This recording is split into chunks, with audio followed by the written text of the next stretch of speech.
சூப்பரான ஜோக் ஒன்று பார்க்கலாம் வாங்க. ஒருமுறை கணவன் மனைவிக்குள் தகராறு ஏற்பட்டு கணவன் மனைவியை அவள் அம்மா வீட்டுக்கு அனுப்பிவிட்டான். ஆனால் கணவனால் மனைவியை பிரிந்து இருக்க முடியவில்லை. அவளை மீண்டும் அழைத்து வர நினைத்து மனைவிக்கு ஃபோன் செய்தான்.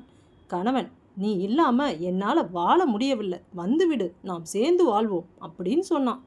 மனைவி சொன்னாள், ஒரு டீ கப்பை எடுத்து தரையில வீசுங்க அப்படின்னு சொன்னான். அதுக்கு கணவன், வீசிட்டேன் அப்படின்னு சொன்னான்.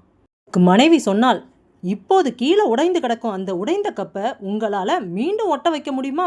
அப்படிதான் என் மனசும், ஒரு முறை உடைந்துட்டா மீண்டும் ஒட்ட வைக்க முடியாது அப்படின்னு சொன்னான்.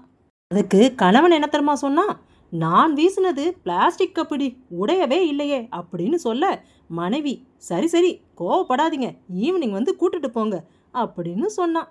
எல்லா நேரத்திலும் தத்துவம் சொல்ல நினைக்கக்கூடாது, சரிதானே?